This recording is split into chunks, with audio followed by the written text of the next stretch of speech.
তিলাওয়াতের ভাজে ভাজে সুরের অলংকার, এ কোরআন বাণী যে আল্লাহর, এ কোরআন বাণী যে আল্লাহর। আসসালামু আলাইকুম ওরহমতুল্লাহি ওবরাকাতুহ। আসুন্না ফাউন্ডেশনের অনন্য আয়োজন সহজ সূত্রে কোরআন শিখি ষষ্ঠ পর্বে আপনাদেরকে স্বাগতম। বিগত 5টি ক্লাসে আমরা আরবি হরফসমূহ সম্পূর্ণভাবে শিখেছি এবং পাশাপাশি আমরা আরবি হরফ কিভাবে লিখতে হয় এবং তার কয়টি সূত্র রয়েছে লেখার ক্ষেত্রে সবগুলো আমরা আলহামদুলিল্লাহ শেষ করেছি। আজকে আমরা শিখব আরবি হরফের যুক্ত অক্ষর। আমরা জানি যে হরফগুলো এককভাবে লিখলে এক ধরনের আকৃতি তৈরি হয়, আর যদি আমরা হরফগুলোকে আমরা পরস্পরের সাথে সংযুক্ত করে লিখি তাহলে আকৃতির ভিন্নতা দেখা যায়। আপনি যদি আরবিতে একটি শব্দ লিখতে চান তাহলে বেশিরভাগই আরবি হরফের আসল রূপ দেখা যায় না, সেখানে দেখা যায় আপনার আরবি হরফের পরিবর্তন দেখা যায়। আজকে আমরা ইনশাল্লাহ শিখব হরফের বিভিন্ন আকৃতি। আমরা জানি যে আরবিতে 22টি হরফ রয়েছে, যে হরফগুলো শুরুতে সংযুক্ত হয়ে আসে এবং মাঝেও সংযুক্ত হয়ে আসে এবং শেষও সংযুক্ত হয়ে আসে। এরকম হরফ হলো মোট 22টি হরফ। আপনারা আমার সাথে একবার বলুন: বা, তা, সা, জিম, হা, খ, সিন, শিন, صاد, ضاد, ط, ظ, عين, غين, فا, قاف, كاف, লাম, মিম, নুন, হা, ইয়া।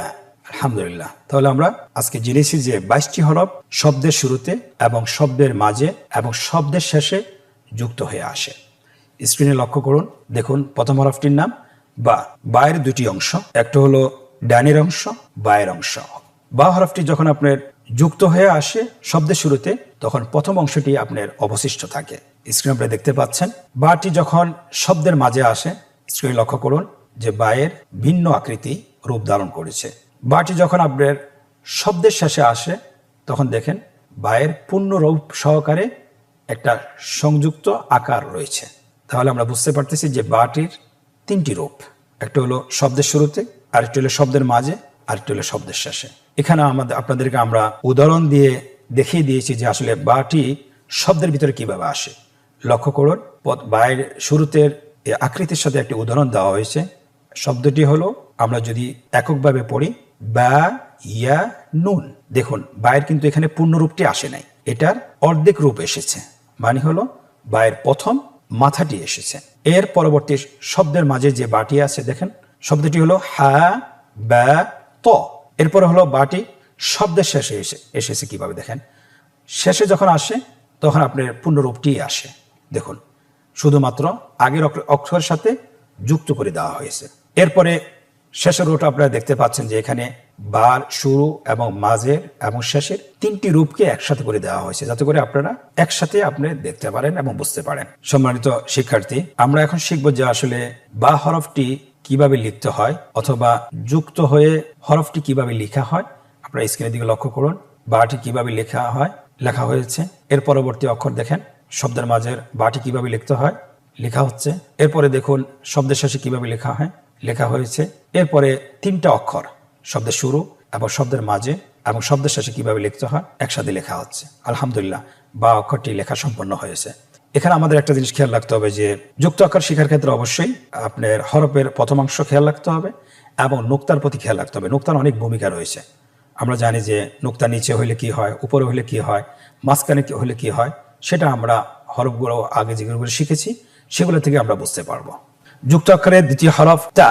স্ক্রিনে লক্ষ্য করুন, তা হরফটি সেম একদমই বায়ের মতো। আমরা যদি শব্দের শুরুতে লিখতে হয় আমরা বা যেভাবে লিখেছি, বায়ের নোক্তা শুধুমাত্র নিচে দিয়েছি।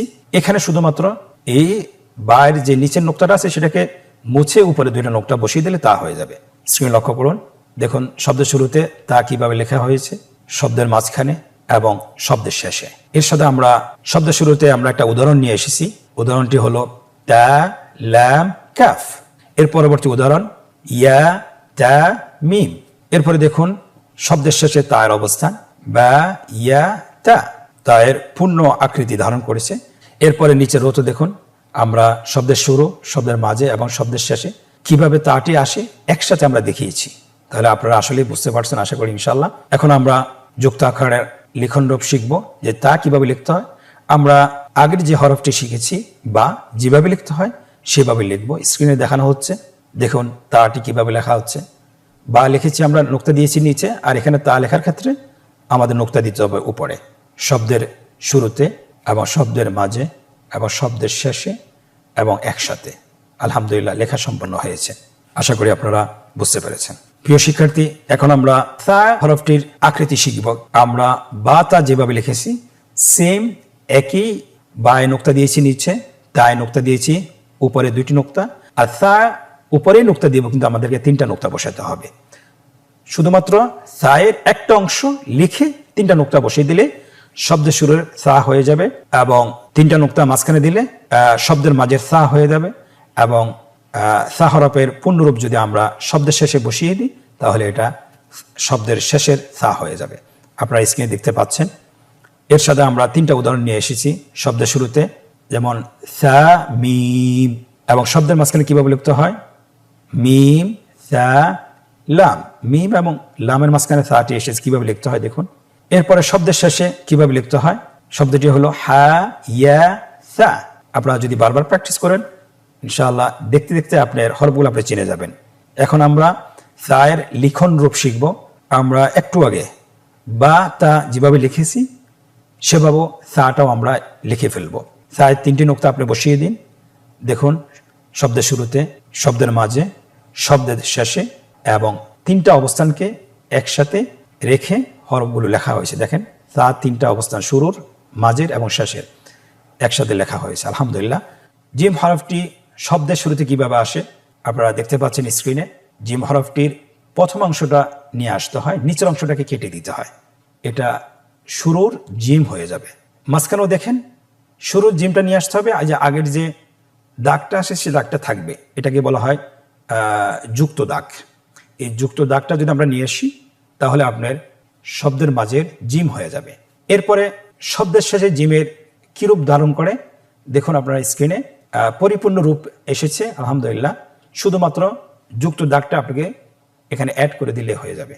এর সাথে আমরা 3টি উদাহরণ নিয়ে এসেছি। শব্দের শুরুতে জিমের অবস্থান, শব্দের মাঝে জিমের অবস্থান এবং শব্দের শেষে জিমের অবস্থান আপনারা দেখতে পাচ্ছেন। শব্দের শুরুতে জিমের অবস্থান দেখুন, উদাহরণটি লেখা আছে জিম বা লাম। এরপরে জিমটি মধ্যে কিভাবে এসেছে অথবা শব্দের মাঝে কিভাবে এসেছে লক্ষ্য করুন। এখানে উদাহরণটি দেওয়া আছে শিন জিম র। জিমটাকে এইভাবে লিখতে হবে যেভাবে আপনি স্ক্রিনে দেখতে পাচ্ছেন। এর পরবর্তী হলো শব্দের শেষের জিম। জিমটি শব্দের শেষে যখন আসছে তখনই তার পরিপূর্ণ রূপ ধারণ করেছে আলহামদুলিল্লাহ। তাহলে আমরা সহজেই বুঝতে পারতেছি যে শব্দের শুরুতে কিভাবে আসে, মাঝে কিভাবে আসে এবং শেষে কিভাবে আসে। এখন আমরা যেভাবে এখানে পড়েছি লেখার ক্ষেত্রেও সেভাবে আমরা লিখব, শুধুমাত্র জিম এর নিচের অংশটি আমরা লিখব না।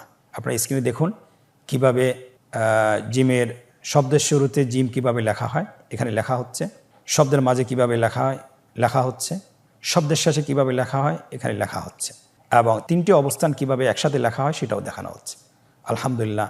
পঞ্চম হরফটি আমরা এখন শিখব, সেটা হলো হা। হা আমরা 3টা একসাথে বলতে পারি যে জিম হা খা। এই 3টা আপনার শব্দের শুরুতে আপনার একইভাবে আসবে, শব্দের মাঝে একইভাবে আসবে, শব্দের শেষে একইভাবে আসবে। শুধুমাত্র নোক্তার পার্থক্য, জিমের একটা নোক্তা দিয়ে দিতে হবে আর হায়ের কোনো নোক্তা হবে না, এবং খায়ের উপরে একটা নোক্তা দিতে হবে। তাহলে 3টি রূপ আমরা একসাথেই শিখতে পারবো সহজে। আপনারা দেখতে পাচ্ছেন এখানে হায়ের 3টা উদাহরণ দেওয়া হয়েছে। শব্দের শুরুর অবস্থানটা কিভাবে হয়, হা দাল র, এটা হাটা শব্দের শুরুতে এসেছে। দ্বিতীয় উদাহরণ তা হা ত, দেখেন শব্দের মাঝখানে হায়ের অবস্থান, এটা আপনারা বুঝতেই পারতেছেন। এর পরবর্তী উদাহরণ ফা তা হা, দেখেন হায়ের অবস্থান শব্দের শেষে। খুবই সহজ, শুধুমাত্র আপনি যদি প্র্যাকটিস করুন তাহলে আপনার জন্য সহজ হবে, চিনতেও সহজ হবে এবং পড়তেও সহজ হবে ইনশাআল্লাহ। প্রিয় শিক্ষার্থী বন্ধুরা, এখন আমরা খায়ের যুক্ত আকৃতি শিখব, যে কিভাবে শব্দের শুরুতে লিখতে হয়, শব্দের মাঝে লিখতে হয়, শব্দের শেষে লিখতে হয়। স্ক্রিনের দিকে লক্ষ্য করুন, আমরা দেখিয়ে দিয়েছি শব্দের শুরুতে খায়ের অবস্থান এবং শব্দের মাঝে খায়ের অবস্থান এবং শব্দের শেষে খায়ের অবস্থান। এটার উদাহরণগুলো লক্ষ্য করুন। শব্দের শুরুতে খটা কিভাবে এসেছে, খ তা মিম। দেখুন খটাকে তার সাথে কীভাবে সংযুক্ত করা হয়েছে খুব সহজে। দ্বিতীয় অবস্থান শব্দের মাঝে ফা খ দাল। তৃতীয় অবস্থান শব্দের শেষে শিন ইয়া খ। আমরা বুঝতে পারতেছি যে হরফগুলোর আকৃতি খুবই সহজ। শুধুমাত্র আমরা একটা আকৃতি যদি শিখি, মানে গ্রুপ ওয়াইজ যদি আমরা শিখি, যেহেতু জিম হা খ একটা গ্রুপের, যদি আমরা একটার আকৃতি শিখতে পারি বাকিগুলো আকৃতি সহজে আমরা শিখতে পারবো এবং লিখতে পারবো, খুবই সহজে বুঝতে পারবো ইনশাআল্লাহ। এটার লিখন রূপ দেখুন একই রকম, জিম হা যেভাবে লিখেছি সেম সেভাবে লেখা হবে এবং লেখাটা খুবই সহজ। স্ক্রিনে লক্ষ্য করুন, শব্দের শুরুর খ লেখা হচ্ছে, শব্দের মাঝের খ লেখা হচ্ছে, শব্দের শেষের খ লেখা হচ্ছে এবং একই সাথে তিন অবস্থান হরফটি লেখা হচ্ছে। আলহামদুলিল্লাহ, কত সহজেই হয়ে গেল। প্রিয় মুসলিম ভাই বোনেরা, আমরা জিম হা খ শিখেছি, এখন আমরা শিখব সিন এবং শিন। স্ক্রিনে আপনারা দেখতে পাচ্ছেন সিনটির শব্দের শুরুতে কিভাবে লেখা হয়, শব্দের মাঝে এবং শব্দের শেষে। দেখুন সিনের দুটি অংশ আমরা জানি, একটি হলো ডানের অংশ, অথবা আমরা এভাবে বলতে পারি একটা হলো উপরের অংশ আর একটা নিচের অংশ। এখানে কিন্তু যখন আমরা হরফটিকে অন্য পরবর্তী শব্দের সাথে যুক্ত করব, তাহলে কিন্তু আমাদেরকে প্রথম অংশটাকে অবশিষ্ট রেখে বাকি অংশটাকে কেটে দিতে হবে। আপনারা স্ক্রিনে দেখতে পাচ্ছেন যে সিনের যে তিনটি দাঁত আছে, এই দাঁতটি দেখে আমাকে বুঝতে হবে যে এটা সিন না শিন। প্লাস এখানে আমাকে দেখতে হবে যে এটার উপর নোক্তা আছে কিনা। যদি নোক্তা থাকে তাহলে শিন, আর যদি নোক্তা না থাকে তাহলে এটা সিন, কিন্তু তিন দাঁত ওয়ালা হইতে হবে। শব্দের শুরুতে সিন আপনারা দেখতে পাচ্ছেন, শব্দের মাঝে এবং শব্দের শেষে। আমরা উদাহরণে নিয়ে এসেছি। শব্দের শুরুতে উদাহরণ হলো সিন নুন তা, সিন নুন তা।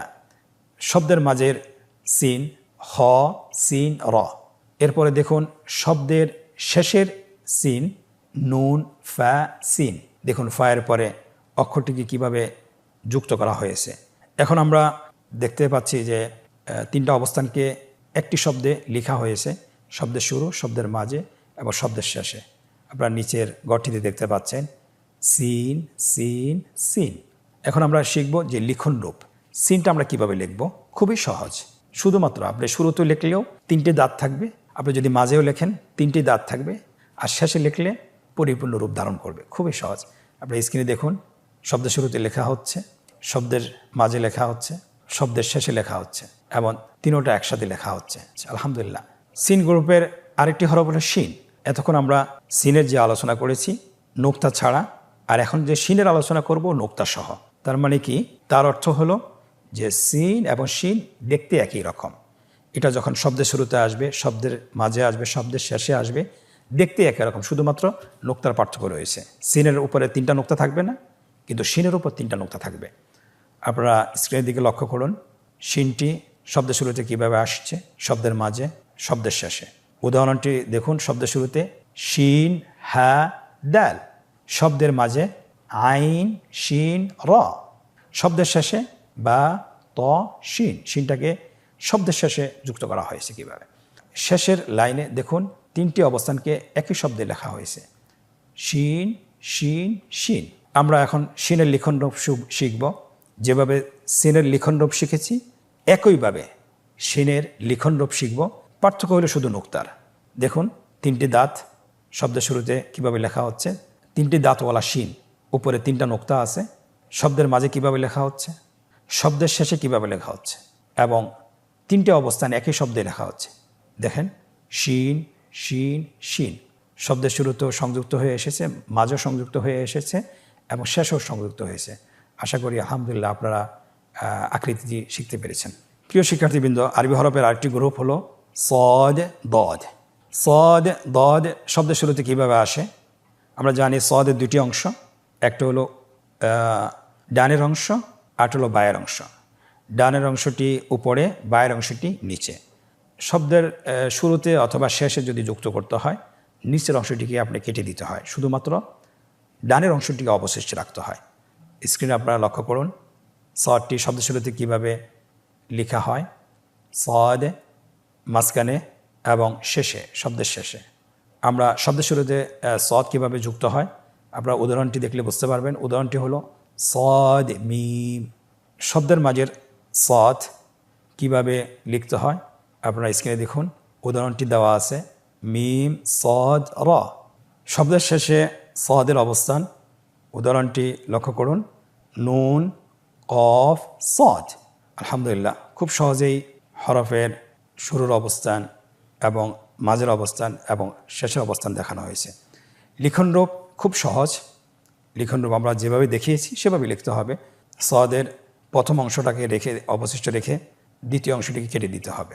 তাহলে শব্দের শুরুর সদ কীভাবে লেখা হচ্ছে, শব্দের মাঝের সদ লেখা হচ্ছে, শব্দের শেষের সদ লেখা হচ্ছে এবং তিনটি অবস্থান একই শব্দে লেখা হচ্ছে। দেখুন, সদ সদ সদ। এই গ্রুপের আরেকটি হরফ সেটা হলো দত। আমরা বলেছি সদ দত শব্দের শুরুতে একই রকম আসে, শব্দের মাঝে এবং শব্দের শেষে দেখতে একই রকম, শুধুমাত্র নোক্তার পার্থক্য। আপনি সদের উপর কোনো নোক্তা নেই, আপনি দেখতে পাচ্ছেন, শুধুমাত্র সদের উপর একটা নোক্তা বসিয়ে দিলে দদ হয়ে যাবে। শব্দের শুরু এবং শব্দের মাঝের এবং শব্দের শেষের অবস্থান তিনটি আমরা দেখিয়েছি, উদাহরণ সহ নিয়ে এসেছি। উদাহরণটি আমরা পড়ি, দদ ল্যাম এবং শব্দের মাঝের দদ তা দদ ল্যাম এবং শব্দের শেষের দদ আপনারা উদাহরণটি দেখতে পাচ্ছেন, বা আইন দদ। তাহলে খুব সহজেই আপনার দদ হরফটি তার তিনটি অবস্থান আমরা চিনতে পেরেছি এবং আত্মস্থ করতে পেরেছি। এখন আমরা তার লিখন রূপটা দেখাবো, যেভাবে আমরা এখানে উদাহরণ সহকারে দেখিয়েছি। আপনার লিখন রূপের ক্ষেত্রে সেম, আপনি এককভাবে লিখতে পারেন দদ হরফটি, এরপরে নিচের অংশটা কেটে দেন, এটা শুরুর দদ হয়ে যাবে। এবার মাঝের দদ সেম, স্ক্রিনে দেখতে পাচ্ছেন, এখানে লেখা হচ্ছে এবং শব্দের শেষের দদও লেখা হচ্ছে। খুব সহজেই আপনার হরফগুলো লেখা হয়েছে। আলহামদুলিল্লাহ, আপনিও পারবেন যদি চেষ্টা করেন ইনশাআল্লাহ। প্রিয় শিক্ষার্থীবৃন্দ, 22টি যুক্ত হরফের আরেকটি গ্রুপ সেটা হলো ত জ। ত হরফটি শব্দের শুরুতে কিভাবে আসে স্ক্রিনের দিকে লক্ষ্য করুন। ত জ শব্দের শুরুতে একই রকম আসে এবং শব্দের মাঝখানেও একই রকম আসে, শব্দের শেষেও একই রকম আসে, শুধুমাত্র নোক্তার পার্থক্য। ত এর উপরে নোক্তা থাকবে না, জ এর উপরে নোক্তা থাকবে। আমরা এখন তটা দেখছি। দেখুন, শব্দের শুরুতে ত এর উদাহরণ দেওয়া আছে, ত হ্যাঁ র। শব্দের মাঝের ত উদাহরণটি লক্ষ্য করুন, ইয়া ত আইন। শব্দের শেষের ত দেখুন উদাহরণটি লেখা আছে, হ্যাঁ বা ত। ত এবং জয়ের ক্ষেত্রে শব্দের শুরু হোক, শেষে হোক, মাঝে হোক, তার আসল রূপে ধারণ করবে। আশা করি আপনারা বুঝতে পারছেন। আমরা এখন লিখন রূপটা শিখব। দেখুন, ত হরফটি কিভাবে লিখতে হয়। শব্দের শুরুতে ত লেখাটা খুবই সহজ এবং শব্দের মাঝে একই রকম, শুধুমাত্র দুই পাশে যুক্ত দাগ থাকবে এবং শব্দের শেষে দেখুন তটি তার পরিপূর্ণ রূপে আসবে এবং তার তিনটি অবস্থান একই শব্দে আমরা লিখেছি, স্ক্রিনে লেখা হচ্ছে। দেখুন কিভাবে লিখতে হয়, ত ত ত। আশা করি আপনারা ত হরফটি কিভাবে চিনবেন এবং কিভাবে লিখবেন দুটি আপনারা শিখেছেন। প্রিয় শিক্ষার্থীবৃন্দ, ত এর সাথে সামঞ্জস্যপূর্ণ আরেকটি হরফ সেটা হলো দ। শব্দের শুরুতে দ কিভাবে এসেছে উদাহরণটি দেখুন, দ হ্যাঁ র। কিভাবে কে হা র এর সাথে সংযুক্ত করা হয়েছে। শব্দের মাঝে দ কিভাবে আসে স্ক্রিনে লক্ষ্য করুন। উদাহরণটি বলুন, আইন দ মিম। শব্দের শেষের দ লক্ষ্য করুন। উদাহরণটি পড়ুন, গইন ইয়া দ। ইয়া গইন এবং ইয়ার পরবর্তী অক্ষর হল দ, দুটোর সাথে দকে সংযুক্ত করা হয়েছে। খুবই সহজ। এবং নিচের লাইনটিতে দ এর অবস্থান, শুরুর অবস্থান, মাঝের অবস্থান এবং শেষের অবস্থান দেখানো হয়েছে। আমরা কিভাবে লিখব একটু আগে আমরা বলেছি, ত যেভাবে লিখেছি সেভাবে জ হরফটি লিখব। স্ক্রিন লক্ষ্য করুন। শুধুমাত্র ত এর উপরে একটা নোক্তা দিতে হবে। শুরুর অবস্থানের দ লেখা হচ্ছে, শব্দের মাঝের দ এর অবস্থান লেখা হচ্ছে এবং শব্দের শেষের অবস্থান দ লেখা হচ্ছে এবং তিন অবস্থানকে একই শব্দে লেখা হচ্ছে। দেখুন, দ দ দ।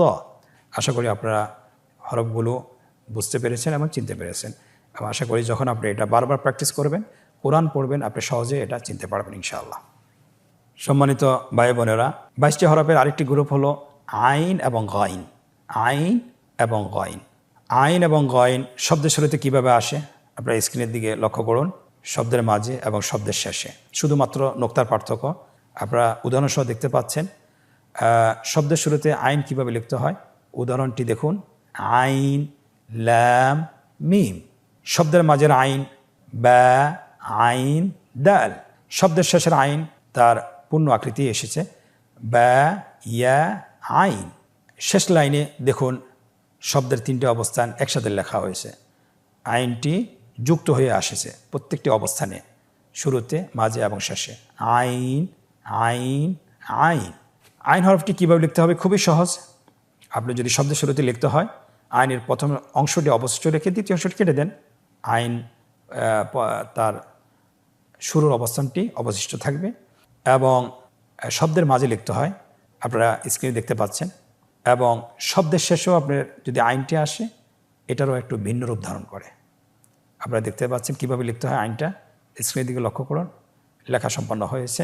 এবং আইনটি একই সাথে শব্দের শুরুর, মাঝের এবং শেষের কীভাবে লিখতে হয় এটা স্ক্রিনের দিকে লক্ষ্য করুন। আইন আইন আইন। আলহামদুলিল্লাহ, সম্পন্ন হয়েছে। এই গ্রুপের আরেকটি হরফ গইন। শব্দের শুরুতে গইনের অবস্থান গইন ইয়া র। শব্দের মাঝের অবস্থান বা গইন ইয়া, এবং শব্দের শেষের অবস্থান বা লাম গইন। এবং 3টে অবস্থানকে একই শব্দে লেখা হয়েছে, একই শব্দে দেখানো হয়েছে। দেখুন গইন গইন গইন। আমরা এখন লিখন রূপটা শিখব। লিখন রূপটা আমরা বলেছি দেখতে আইনের মতোই। আইন যেভাবে লিখেছি শব্দের শুরুতে, শব্দের মাঝে, শব্দের শেষে, তেমনিভাবে গইনটিও আমরা সেভাবে লিখব। স্ক্রিনে লেখা হচ্ছে শব্দের শুরুতে, শব্দের মাঝে, শব্দের শেষে, এবং 3টে অবস্থান একই শব্দে লেখা হচ্ছে। লেখা সম্পন্ন হয়েছে। আলহামদুলিল্লাহ, আশা করি আপনারা বুঝতে পেরেছেন। সম্মানিত প্রিয় ভাই ও বোনেরা, আমরা এখন একটি আনন্দদায়ক পর্বে প্রবেশ করব। যে এতক্ষণ ধরে আমরা যে পড়াগুলো পড়তেছিলাম, যে পাঠগুলো পড়তেছিলাম, যে শব্দের অবস্থানগুলো শুরুর এবং মাঝের এবং শেষের অবস্থানগুলো যে পড়তেছিলাম, কতটুকু আমরা আত্মস্থ করতে পেরেছি সেটা আমরা এখন নিজেদেরকে যাচাই করব।